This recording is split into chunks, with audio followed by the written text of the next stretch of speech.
Continuamos en el estudio de Santiago, así es que abra su Biblia en esta carta de Santiago capítulo 1. Hace 15 días nos quedamos en los versículos 12 al 15. Continuaremos nuestro estudio en estos versículos 12 al 15, y dice la palabra del Señor de esta manera: bienaventurado el varón que sufre la tentación, porque cuando fuere probado recibirá la corona de la vida que Dios ha prometido a los que le aman. Cuando alguno es tentado, no diga que es tentado de Dios, porque Dios no puede ser tentado de los malos, ni él tienta a alguno, sino que cada uno es tentado cuando de su propia concupiscencia es atraído y cebado. Y la concupiscencia, después que ha concebido, produce el pecado, y el pecado, siendo cumplido, engendra muerte. Bendito sea el Señor. Ocupen su lugar, hermanos. Vamos a hacer un pequeño repaso en lo que nos quedamos hace 15 días. En este primer versículo dice: bienaventurado el varón que resiste la tentación. Esta expresión, bienaventurado, aquí estamos hablando de alguien que es dichoso, alguien que recibe el favor de Dios. No es lo mismo como cuando una persona le dice: no, dichoso porque te dieron este trabajo que tú buscabas, o te sacaste la lotería, y parece que aquella persona es afortunada, pero no. En el término bíblico, ser bienaventurado o dichoso quiere decir que contamos con el favor de Dios. Dice: bienaventurado o dichoso la persona, el hombre y la mujer, que resiste, que soporta, que no se da por vencida ante la tentación, o cuando llega la prueba a su vida, cuando llega un problema. O también puede ser aquellas tentaciones de caer en el mal, o de algún vicio, de hacer algo que infringe, que quebranta la ley de Dios, y usted resiste, usted aguanta esa presión de caer en tentación. Usted será bienaventurado. Dice: porque cuando aquella persona llegue a ser probado por medio de la tentación, recibirá la corona de vida, va a recibir un premio, va a recibir una bendición, ¿verdad? Y eso es a lo que estamos apuntando. La tentación viene de nuestros malos deseos.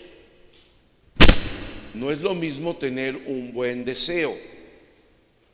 Cuando hablamos de tentación, hablamos de malos deseos, de cosas que brotan en nuestra mente, en nuestro corazón, que queremos, que deseamos, pero no son correctas, no son buenas. Estos malos deseos no son de parte de Dios. Empieza con malos pensamientos y se vuelve un pecado cuando le damos lugar y permitimos que se convierta en una acción. Así como la bola de nieve que baja rodando de una colina, la acción destructiva del pecado crece cuando lo dejamos actuar.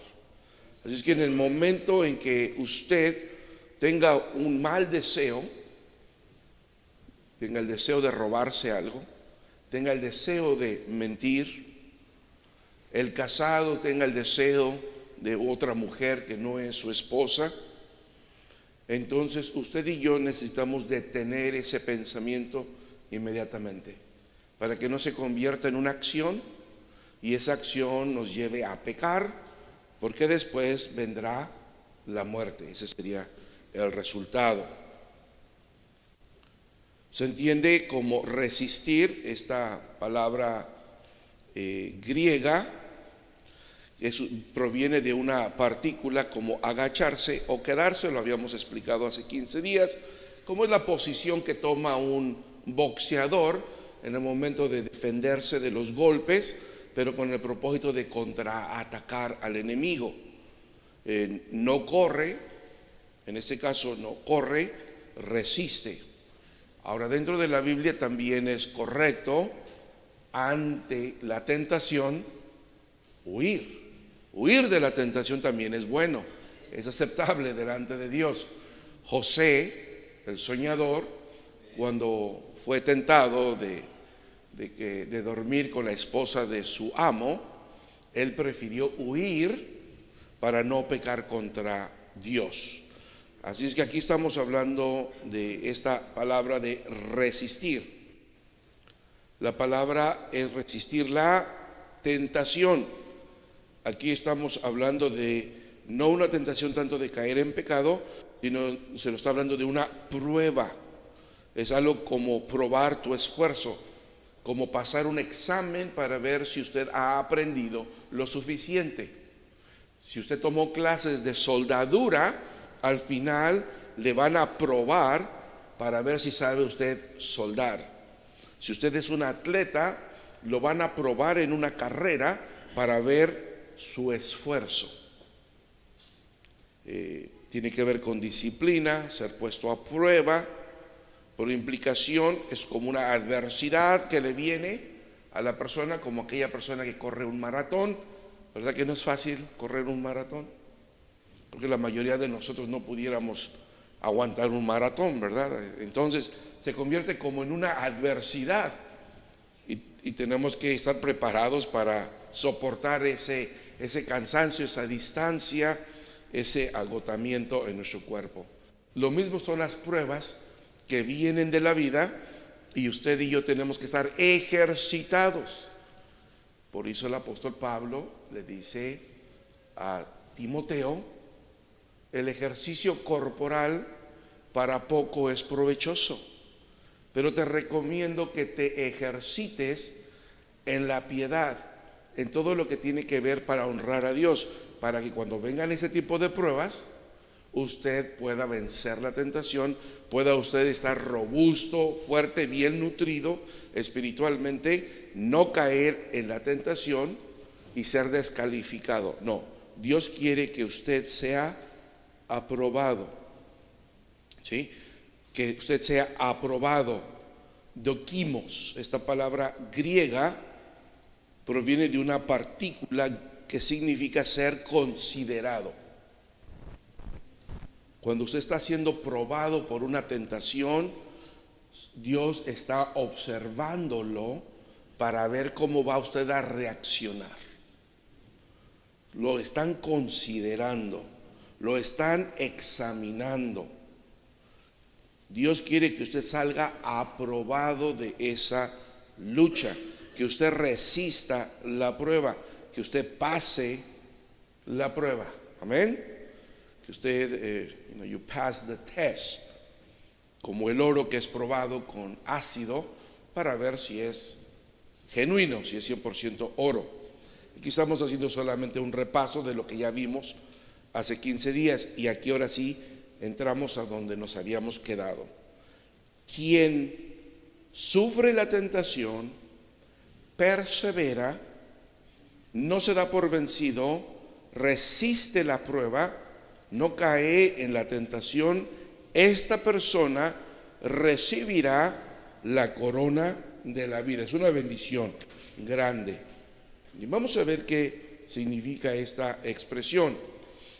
El tiempo futuro de la oración gramatical nos recuerda que Jacobo tiene puesta su mirada en la consumación del siglo, o sea, en el final de los tiempos, cuando Cristo retorne por su iglesia. ¿Por quién? Por su iglesia, por los que vencen las tentaciones, así como ocurre en Primera de Pedro 5:4. Y cuando apareciere el príncipe de los pastores, ustedes recibirán la corona incorruptible de gloria. Amén. Soy una recompensa, hermanos, y una recompensa para todos los que vencen las tentaciones. Sin duda que la esencia de esta corona incorruptible de gloria es la salvación, porque la vida eterna es sin duda la recompensa del que resulta ser aprobado en medio de la tentación. De nada sirve especular si se trata de una corona de vencedores, por ejemplo, como el que vence en una batalla, un general o un atleta, que es una competencia de ejercicio. Pudiera ser, pero sería especular qué tipo de, a qué se asemeja, o si realmente va a ser una corona real sobre nuestra cabeza, como aparece en Apocalipsis 4:4, que los ancianos tenían coronas sobre sus cabezas. Dice, y alrededor del trono había 24 sillas, y vi sobre las sillas 24 ancianos sentados, vestidos de ropas blancas, y tenían sobre sus cabezas coronas de oro. Bendito sea el Señor. Sea la corona que sea o el tipo que sea, aquí el símbolo es recompensa, hermanos. Recompensa. Pero ¿por qué es dichoso o bienaventurado esa persona? Diría usted, bueno, es que la recompensa es hasta la vida eterna. La recompensa es en la vida eterna, pero la dicha, la felicidad, el fortunio es ahora, hermanos. La persona que evita caer en una tentación va a evitar cometer un pecado, va a evitar caer en la muerte. Y ahorita lo vamos a ver, porque es muy doloroso cuando las personas continuamente están cayendo en pecado, llegan a destruir sus propias vidas. Puede ser un vicio, puede ser una infidelidad, puede ser un crimen, un robo, y echan a perder su vida y afectan a sus seres queridos o las personas que les rodean. Entonces eso es lo que quiere evitar la palabra de Dios. Bien, versículo 13. Cuando alguno es tentado, cuando alguno es probado, no diga que es probado o tentado de parte de él. Acuérdense que en la pantalla usted va a ver mi traducción, compárela con la traducción de su Biblia, ya sea en inglés o en español. La mayoría de las Biblias va a decir aquí Dios. El traductor nos está ayudando, porque obviamente que el versículo anterior está hablando acerca de que el hombre que resiste la tentación, Dios le ha prometido dice que lo ama, porque los que recibirán la corona que Dios ha prometido a los que le aman. Así termina el versículo 12, ¿correcto? Vea su Biblia. ¿Quién es el sujeto al final del versículo 12? Dios. Entonces en el versículo 13, en el original griego, no aparece la palabra Dios, aparece Él.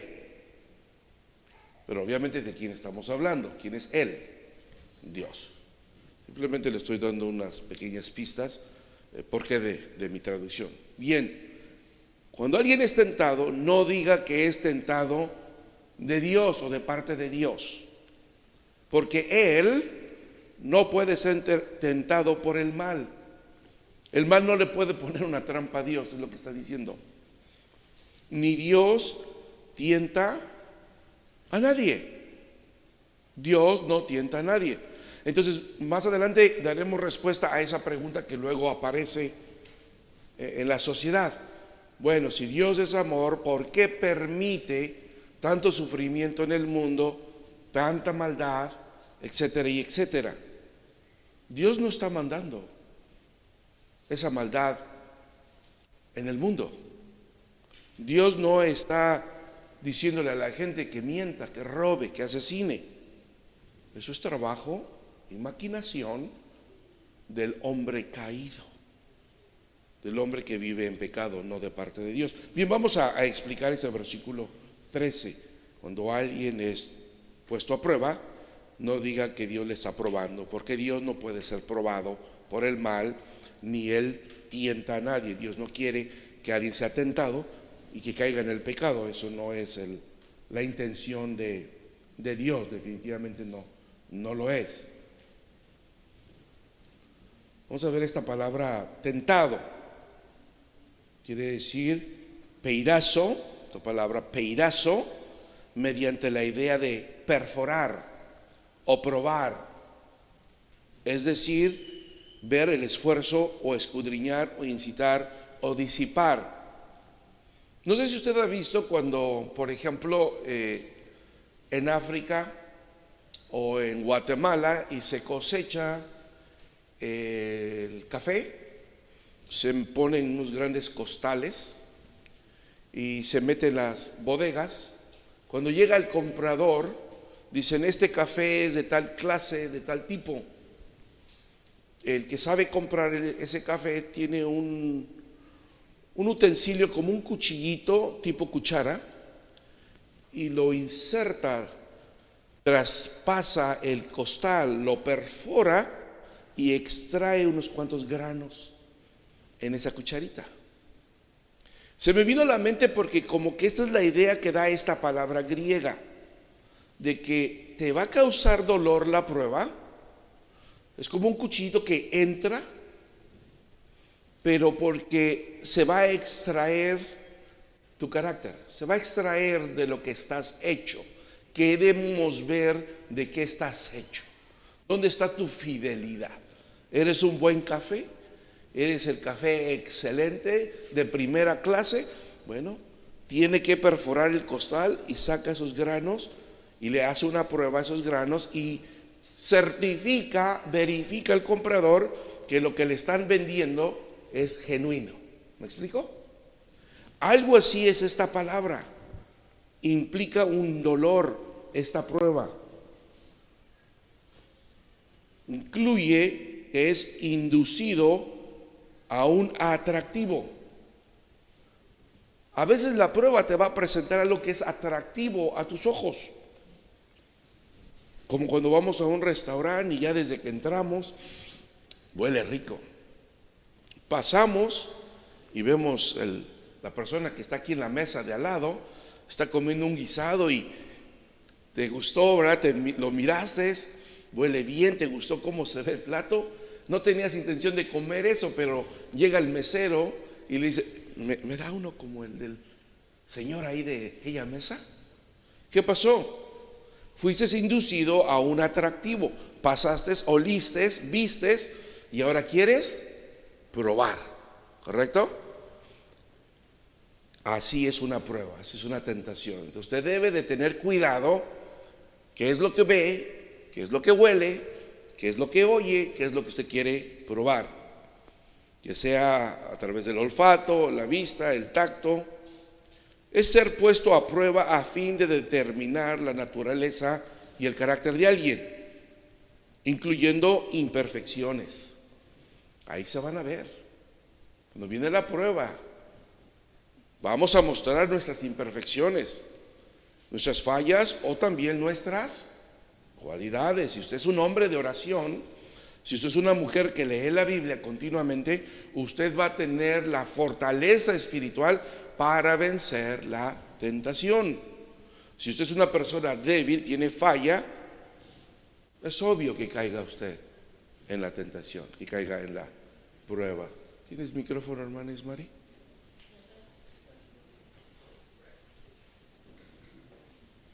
Adelante. Hello?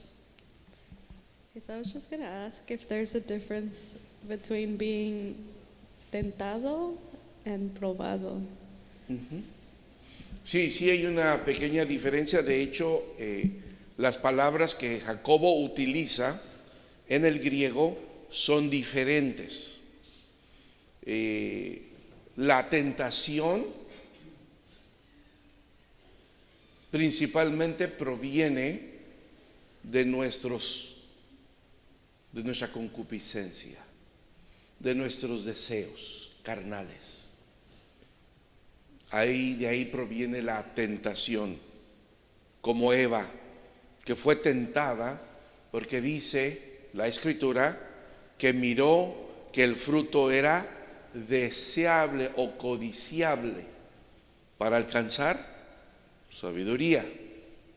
Entonces, de su deseo de estar más arriba de Adán y similar a estar al nivel de Dios, porque le dijo la serpiente: el día que coman serán como dioses. Entonces tuvo ya el deseo pecaminoso de ser como Dios, o de menos de ser más que Adán. No se esperó al tiempo de Dios. Entonces se aventura ella y le provoca estirar la mano y comer del fruto. El primer pecado no es la desobediencia, es parte del pecado. El primer pecado es un deseo incontrolable por lo pecaminoso. Un deseo incontrolable por aquellas cosas que no nos convienen. Ese es el primer pecado. La desobediencia es parte, y ahorita lo vamos a ver, espero que lleguemos ahí. Una prueba puede ser utilizada por medio de algo externo, pero también interno. Puede que Satanás ponga algo que va a apelar, que va a llamar la atención de tus sentidos y que se puede convertir en una concupiscencia, un deseo desenfrenado, pero también pueden ser cosas externas. Pueden ser cosas externas. Alguien viene y te ofende. ¿Cómo reacciona? Obviamente que tú no querías que alguien te ofendiera, ¿no?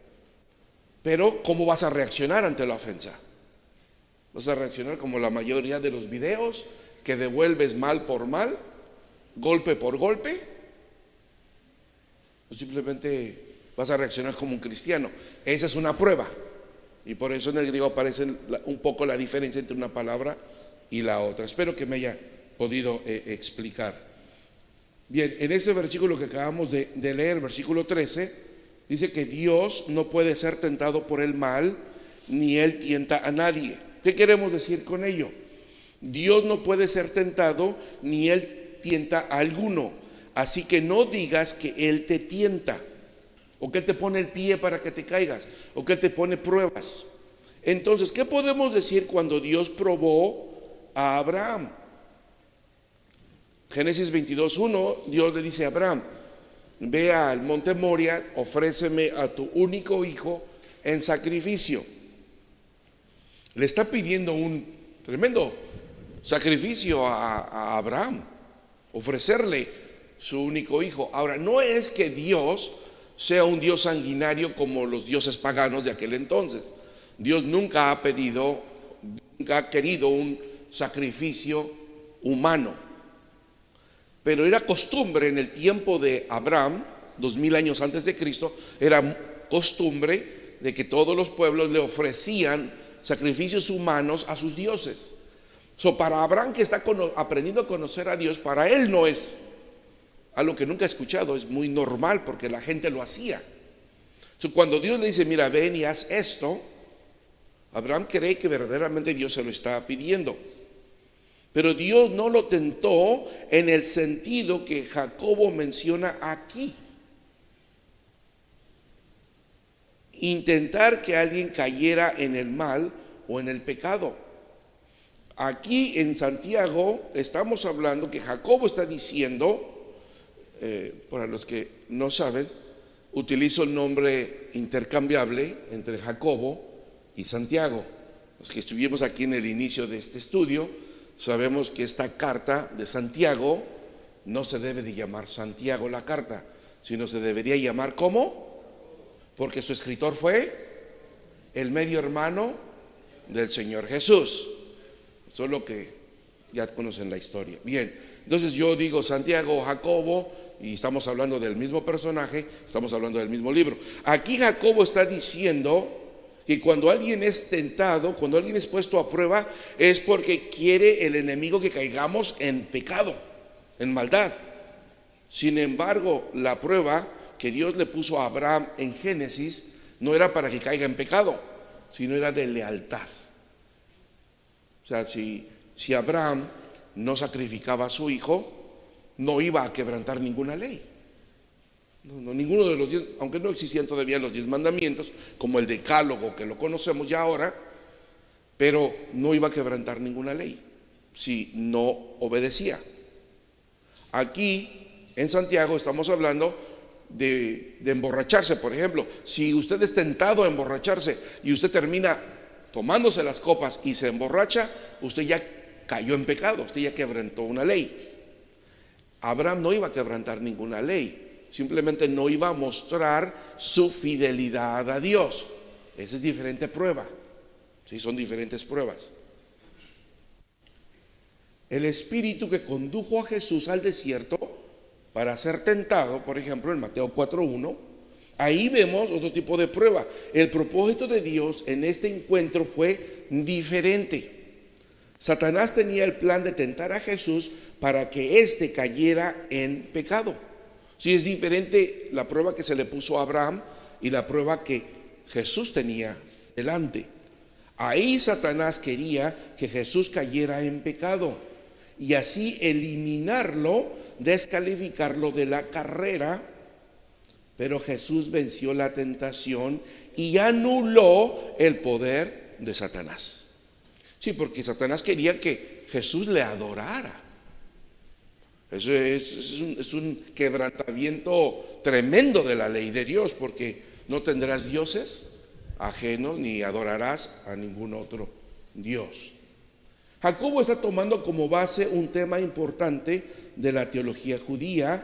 Cuando las personas del Antiguo Testamento se hallan en situaciones complicadas y difíciles, son proclives o propensas, dadas a encarar a Dios y desafiarlo. Y no deberíamos hacerlo jamás. Por eso dice, no digas que cuando tú estás en una prueba, que Dios te está tentando a ti.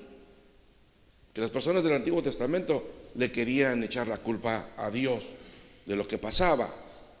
La ambigüedad de lo que aquí se entiende por tentar proviene del uso de la palabra relacionada peiraismos, prueba, como aparece en el versículo 2. Entonces sí hay una pequeña diferencia, donde el contexto no implica una incitación al pecado. Ahí se considera la fe del incrédulo ante la prueba. Lo que tenemos en el versículo 2, hermana Ismari: hermanos míos, tened por sumo gozo cuando os halléis en diversas pruebas, tentaciones. Aquí le llama pruebas, porque es esta prueba, perasmos. Pero la que tenemos en el versículo 13, cuando alguno es tentado, esta palabra es peirazo. ¿Y la diferencia? Peirazo a peirasmos. Vienen de la misma familia, pero son dos palabras diferentes. Una tiene la intención, como en versículo 2, esta de probar tu fe, no de que caigas en pecado, sino quiere el Señor ver tu fidelidad como la de Abraham.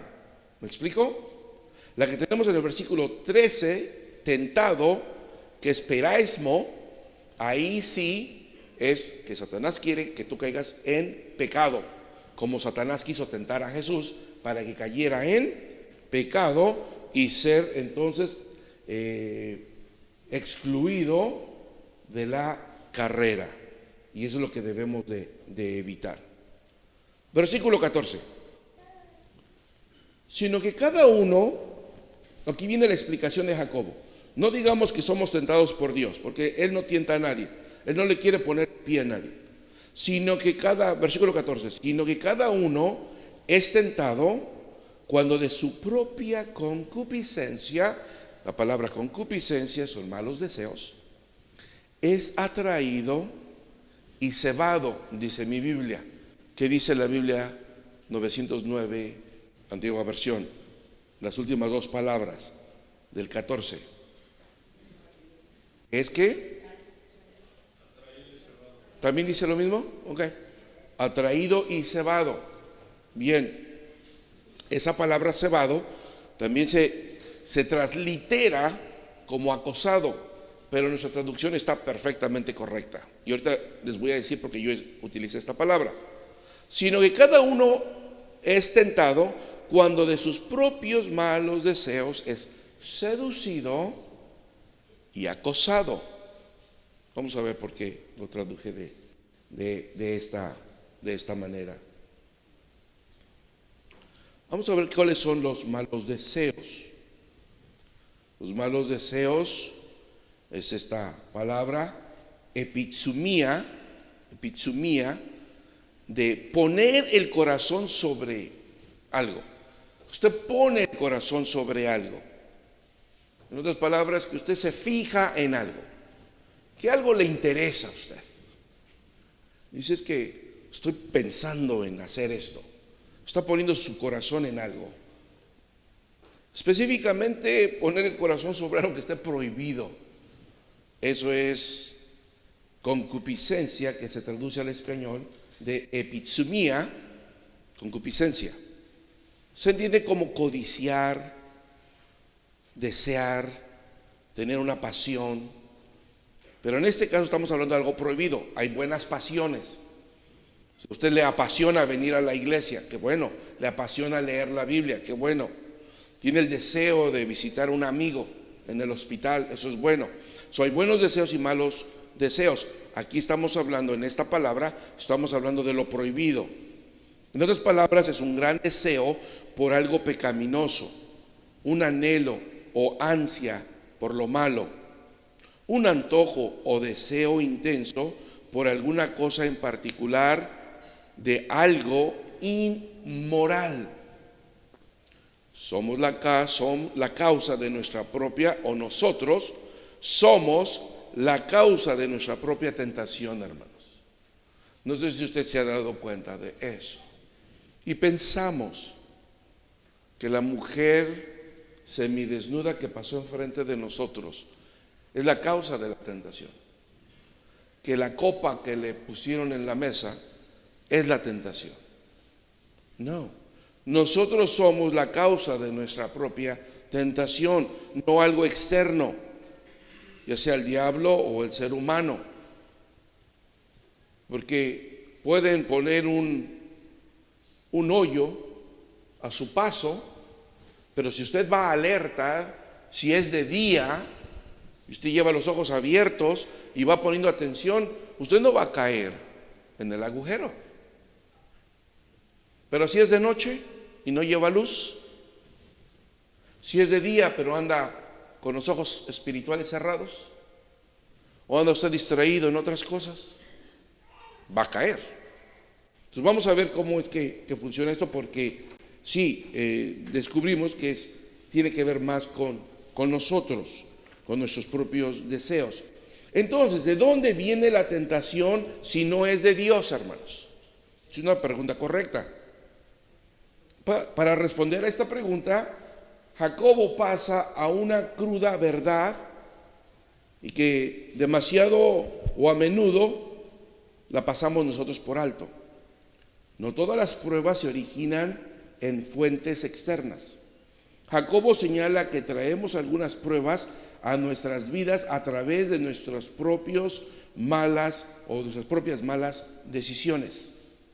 Entonces, en vez de apuntar con el dedo a Dios o al diablo como la fuente de todos nuestros deseos inmorales, Jacobo dice que es necesario que consideremos nuestra propia responsabilidad en este asunto de las tentaciones. ¿Son nuestros malos deseos la verdadera raíz del problema? Una pregunta.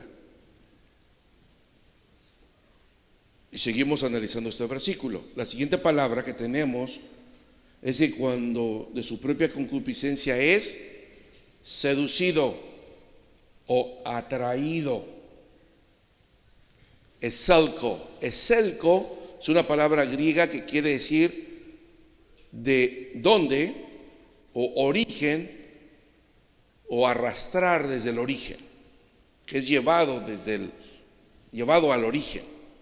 Es decir, seducido a pecar, atraído a algo, como jalar o tirar de algo y llevarlo a su condición original, a donde estaba anteriormente. ¿Dónde estábamos? ¿Cuál era nuestra condición antes de venir a Cristo, hermanos? En el pecado, en el mundo, muertos en nuestros delitos y pecados.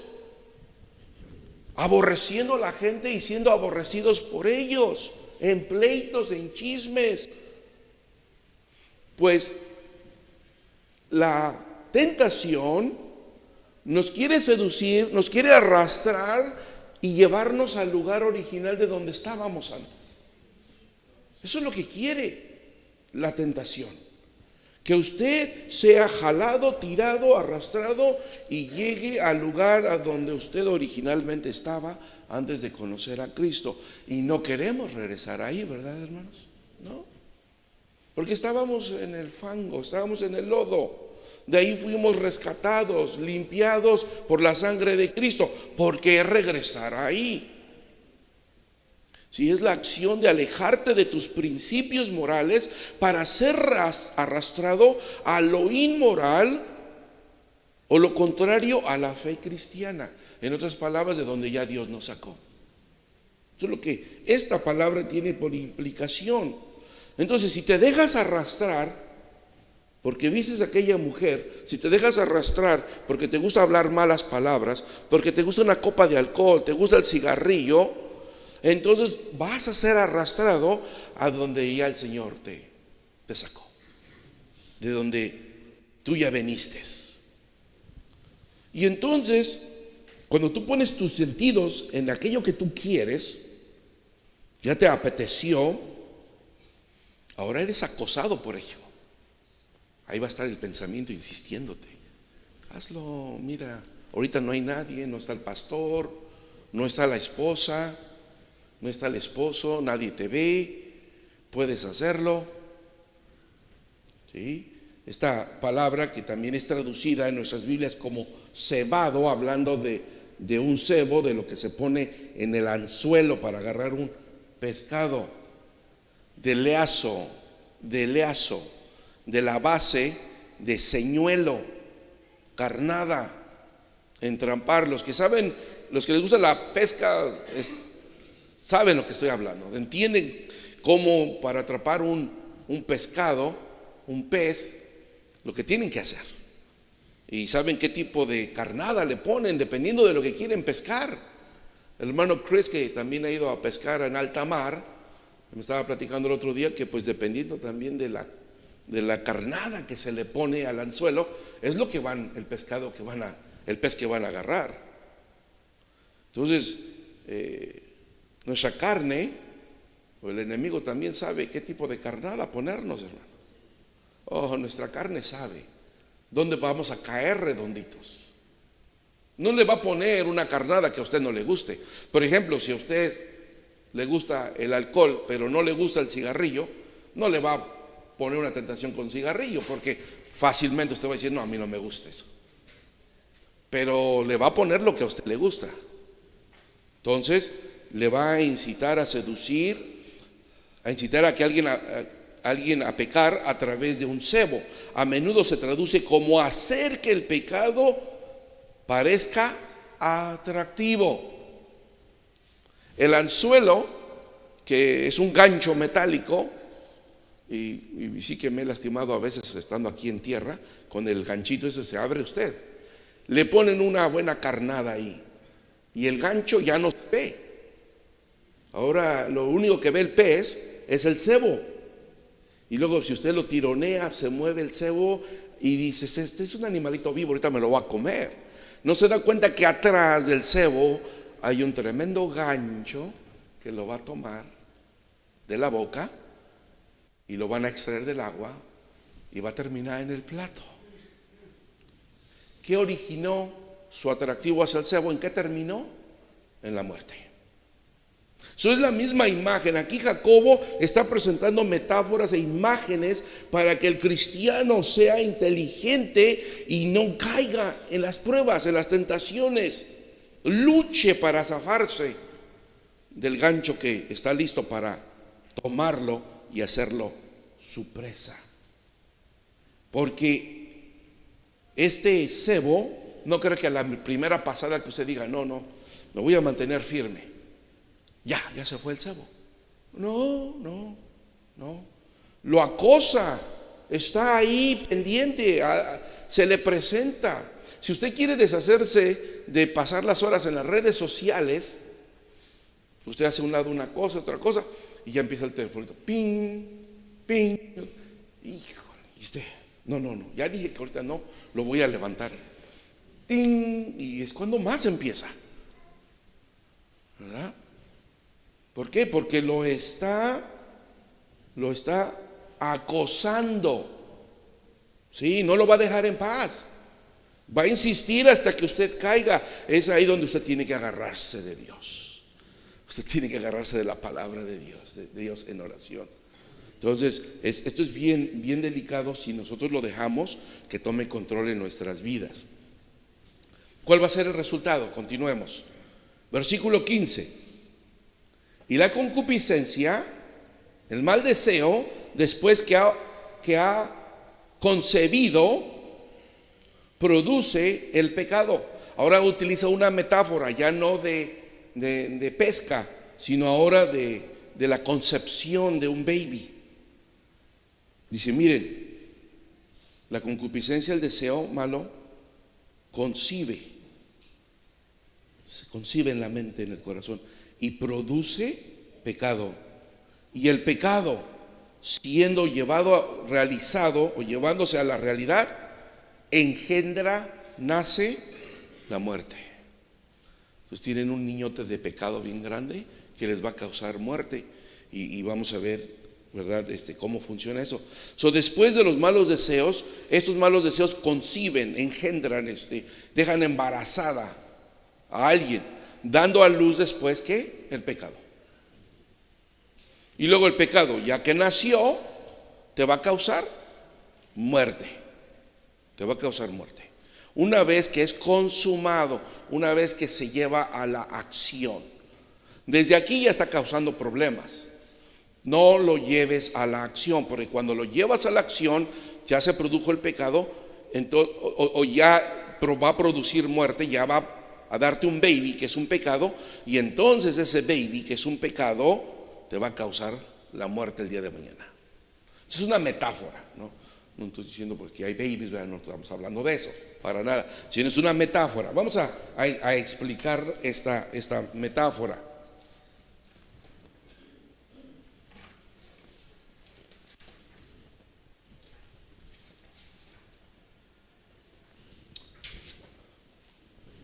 Bien. Permítanme un segundo. Estábamos en la 19.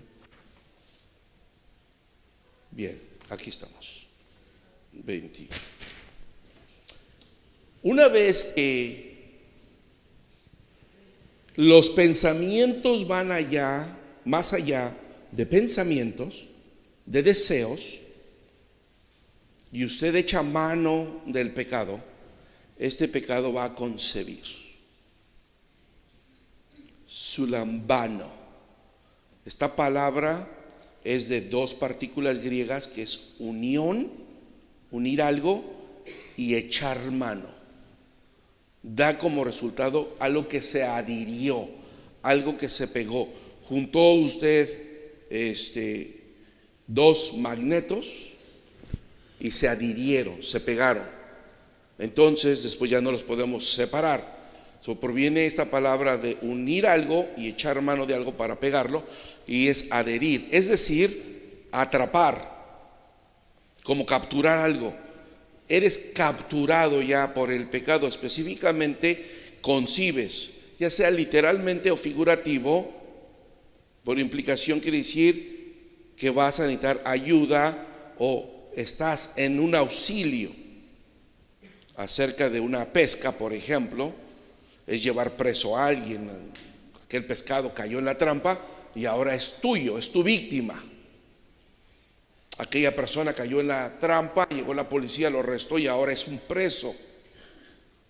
Está aprendido, necesita ayuda, está concebido, lo han aprendido, o sea, lo han tomado, lo han arrestado, lo han cautivado.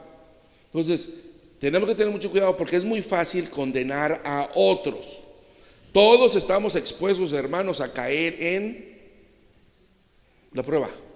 en la tentación. Todos estamos expuestos. Entonces es muy fácil a veces condenar a otros y excusarnos por los malos pensamientos y por la conducta equivocada nuestra. En ocasiones cuando vemos que alguien también ha caído en pecado y a mí el Señor me quiere reprender, o el pastor decimos, pero también fulanito también hizo esto, perenganito hizo también aquello. Nos queremos como excusar o dirigir la atención hacia otro lado. No, tenemos que tomar nuestra responsabilidad.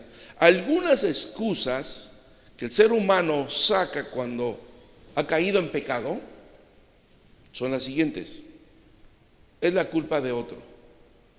No, es que yo no quería, hermano, pero aquella mujer me llamó por teléfono. Es que yo no quería, pero me mandaron un mensaje de texto. Y empecé a chatear, a platicar con esa persona y a mandarle fotos y etcétera. Otra excusa: no lo pude resistir. Es que no lo pude resistir. Si usted estuviera en mis zapatos, hermano pastor, usted tampoco hubiera resistido. ¿Y cómo sabe? ¿Y cómo sabe? Tercera excusa: todos lo hacen, todo el mundo hace. Allá afuera, mire, todo el mundo lo hace. Entonces está bien que yo lo haga, yo creo. Otra excusa: fue solo un error. Es un pequeño error. ¿Por qué me quieren censurar si fue un pequeño error? Otra: es que nadie es perfecto, hermano. El diablo me obligó a hacerlo. Esta está buena. El diablo me obligó a hacerlo. Me puso una pistola en la cabeza y me obligó a hacerlo. Otra: es que fui presionado. No, sí, fuiste cebado, fuiste presionado, fuiste acosado, pero por tus malos deseos. Nadie te acosó. Tú fuiste presionado por ti mismo. Hermano, es que no sabía que era malo. No sabía que era malo. Y muchos nos escudamos en que pues, no sabía que era malo, y pues cómo no era malo. Una persona que presenta excusas procura pasar su culpa a alguien o algo. Un cristiano, sin embargo, acepta su responsabilidad o la responsabilidad por sus errores, confiesa sus pecados, pide perdón a Dios y se aparta de ellos.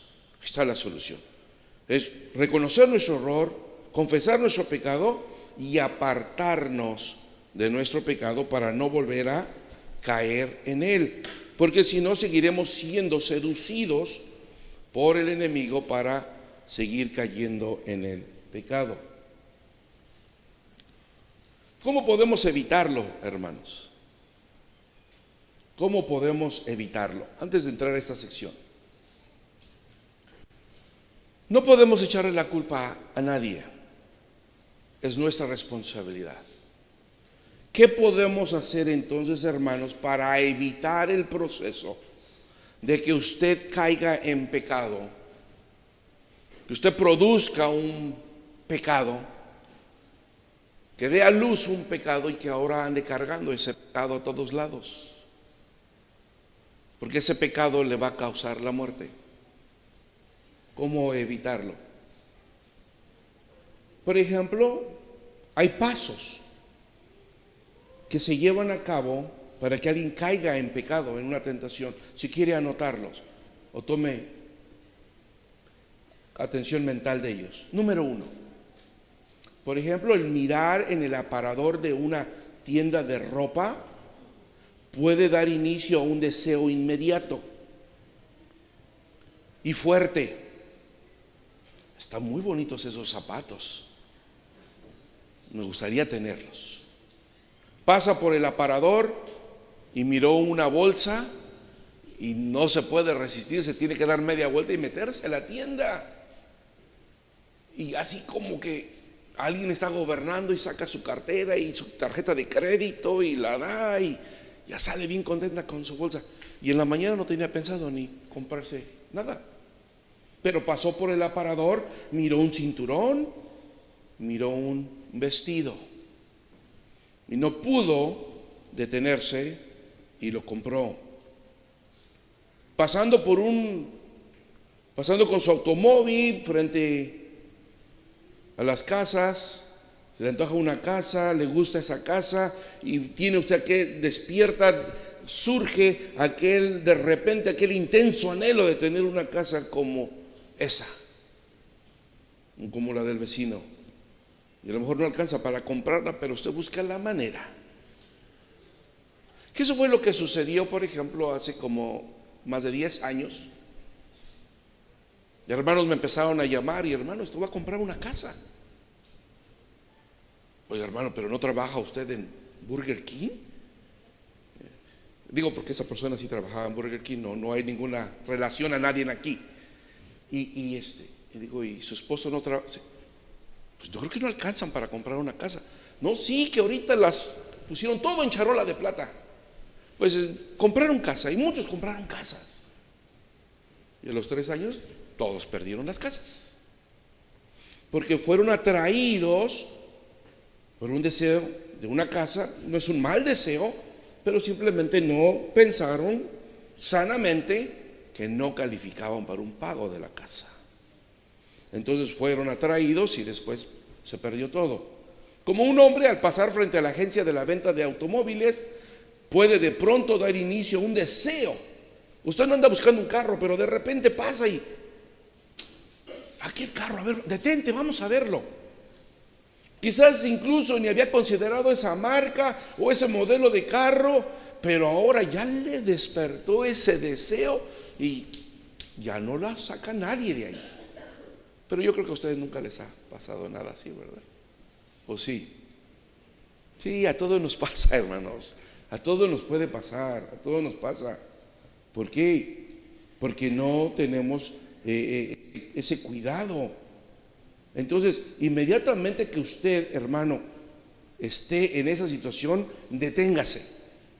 Sáquese ese pensamiento de la mente, quítese eso, o haga como José, que salió corriendo, salió huyendo. Porque el deseo puede desarrollarse y conquistar toda nuestra atención, toda nuestra fuerza.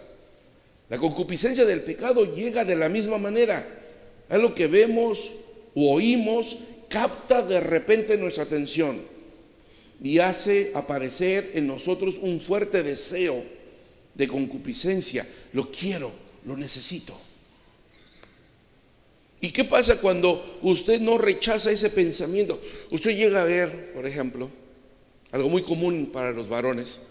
Vamos en la tienda, en los pasillos del supermercado, y pasa una jovencita por ahí, muy atractiva, pero vestida de una manera indecorosa, y usted sanamente pasó su mirada y la alcanza a ver cuando pasó.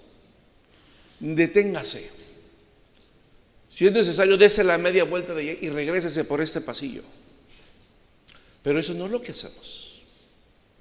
Lo que hacemos es que nos enganchó, comimos el cebo y vamos tras de ella.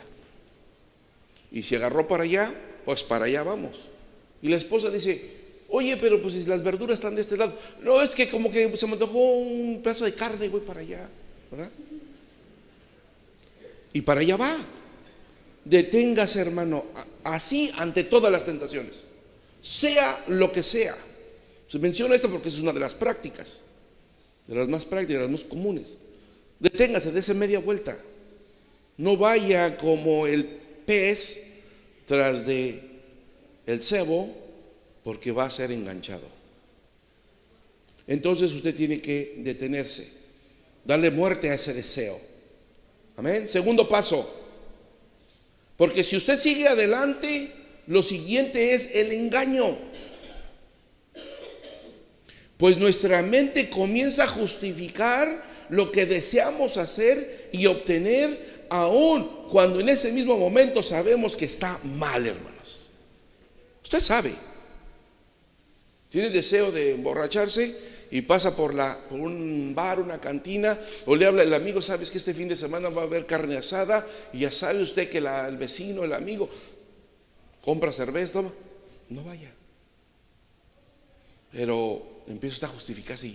¿Y cómo ahora? Sí, es que sí quiero ir. Y usted empieza a justificar, se empieza a mentir a sí mismo. Usted no puede mentir a nadie, no puede mentir a Dios, menos a Dios, pero usted se miente a sí mismo. El segundo paso es que cae en engaño para justificar lo que usted ya quiere hacer. Y llega al tercer paso. El tercer paso es cuando nuestra mente ya comienza a hacer planes para lograr lo que desea. Si quiere ver a una persona, ya empieza a hacer planes, le textea, le llama, ¿a dónde iremos? Si quiere hacer otro pecado, usted empieza a hacer sus planes, cómo le va a hacer para que nadie se dé cuenta. Si es pornografía lo que hace, que nadie esté en casa, esconderse en la recámara, jalarse el celular, jalarse aquello, ¿sí? Ya empieza usted a programar cómo va a llevar a cabo lo que usted quiere hacer. Por lo tanto, ahora lo que implica es que ya echó en marcha su voluntad. Ya no solamente fue un pensamiento, no solamente fue un deseo, sino ahora la que implica, la que ya la metió usted, es a su voluntad. Porque ahora tiene que actuar. Y como dice MacArthur, esta es la etapa en la que radica la mayor culpabilidad para el cristiano. ¿Por qué? Pues lo que se ha anhelado y realizado y racionalizado en la mente, ahora lo busca para llevarlo a la acción. Entonces dejó que sus pensamientos se arrastraran hacia allá. Su corazón está impregnado, ahí está pegado, y ahora lo va a hacer. Ahora va a meter, a implicar a su voluntad, la va a meter en el crimen, y para allá va.